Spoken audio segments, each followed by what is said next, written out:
Nipsey Hussle in this one. He said the future, in a song called Overtime a while, he said the future is going to those who are creating and changing new business models. I wanted to know, how have you done, or what are you continuing to do to change the business model for getting your influence out there, promoting higher consciousness and everything that you stand for with your business? I think all of my business is always a different business model, because I know I can't go the route that I call it technical entrepreneurship, right? Technical entrepreneurship is when, the same way in school, you teach people to do things as is, right? So everybody follows technical thinking. They see one person do it, then they do it that technical way. It's the same way in class. If you tell somebody to draw this right here, they draw it just as is perfectly, that's technical thinking. It requires no creativity, no abstractness at all. So me, I'm always trying to find an abstract way, because if you told Basquiat to paint this, he might have a black brush stroke with some silver on there. Still gets the feeling, still gets the job done, but he did it in an abstract manner. So for me, all of my entrepreneurship is abstract. But at the same time, do you follow me on the ground? Yeah. Okay. For a while. Tapped in, I already knew. Yeah, I'm getting my crown later too. Yes, sir. So everything is abstract. Like my brother mentioned the crowning. So I go around the world and I crown people with these crowns here. Celebrities, heads of states. I crown a queen in Africa. I do a lot with it, right? Those crownings, of course, put you in, you want that experience. So I don't have to say, buy my crown. I showed you an experience that you want now. You understand me? And now it has a meaning. So everything I do have a meaning. And if I want to talk about a high quality subject, then I got to have high quality content that matches it. Otherwise, there's like a billionaire, you know what I mean, talking about making billions, but he's somewhere raggedy. You understand me? There's a disconnect from you taking that information and believing it. So for me, everything has to be what I call cutting edge consciousness. You understand me? We do everything. That's why I said that the conscious influencers are the most underpriced.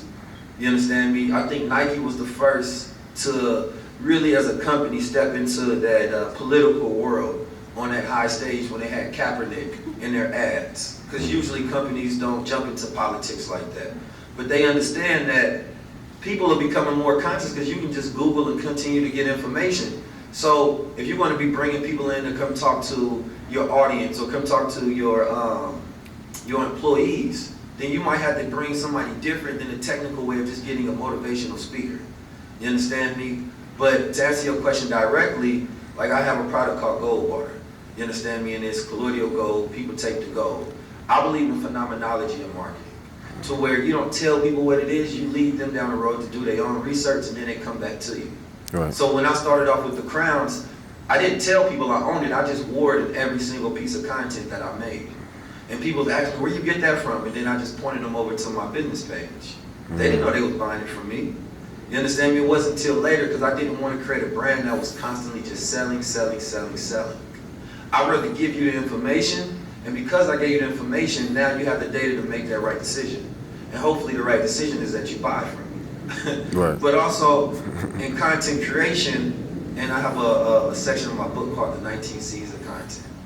And I believe this is what happened with a lot of different people. When you first start off, you're super creative. And this is something Steve Jobs was talking about. He was talking about Microsoft in one of his documentaries.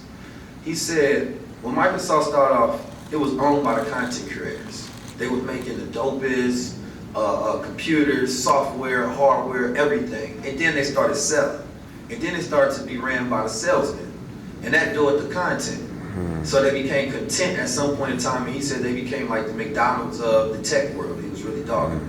And that's where Apple was able to come into that space, because during the time of Steve Jobs, it was all content creation. Everything was new, shiny, continuously added on to. And I always say content is the process of life. You understand me? So it's everything that you do is content in that way. But we become content the same way we build up our resumes, right? A resume is just a list of content. It's the stuff you've done in life. And then at some point we become content and we start selling ourselves, instead of continuously adding content as you grow, because things are changing around you every single day. So the moment you become content, you stop making content. And you start doing things the technical way. Oh, it worked before. And then you start to see a decrease in that conversion rate. So for me, it's all about staying creative. And the way I do that is outsource those other activities. Like I have a family business. So I believe in generating and creating family business because that's great for content as well, but also it's just great for building wealth.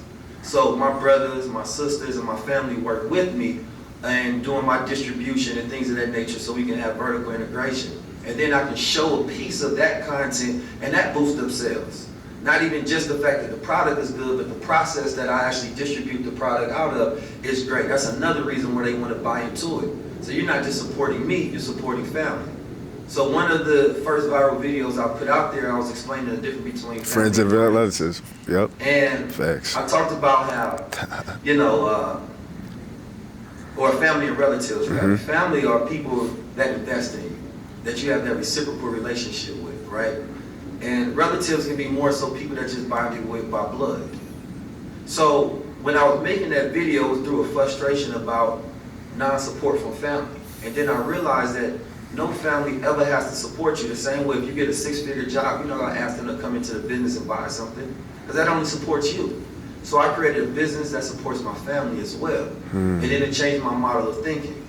But all of that goes into showing that content, showing that progress. I put a flash up from that old video, show my mindset update, what I learned from it. Now that allows that audience to buy more into the growth of it as well. So the process be everything because the results people love. But the process is the real value.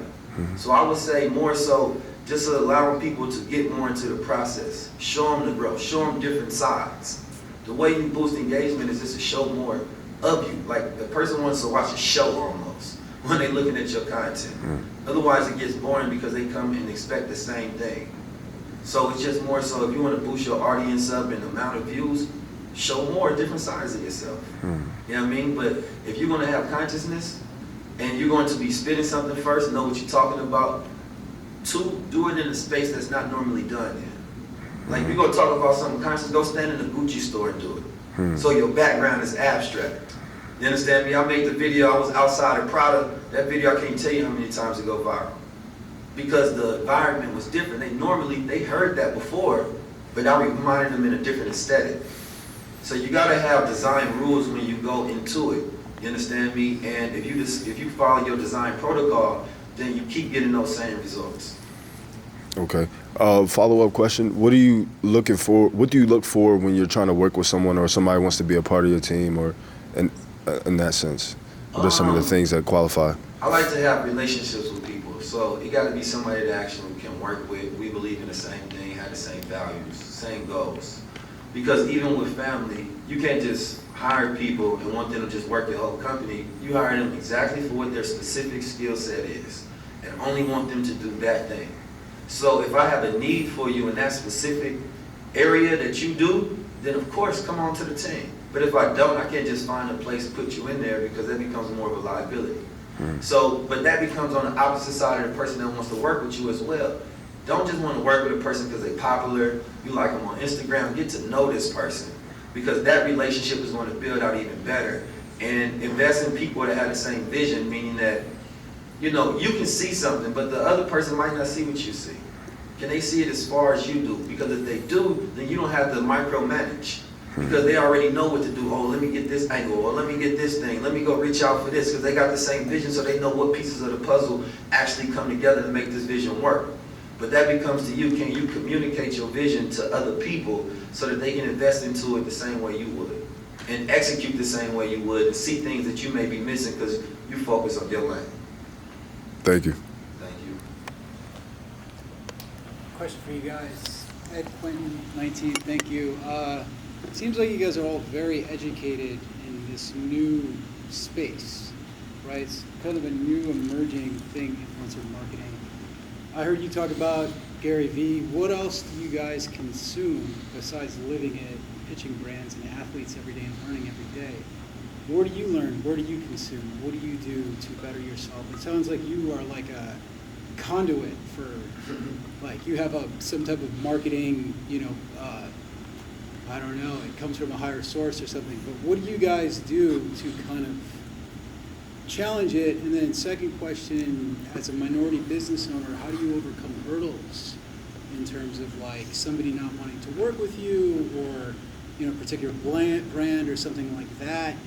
I can imagine you could have some experiences, or is that where you talk about, hey, like not wanting to take people on as a client. So kind of those questions for you guys. Yeah.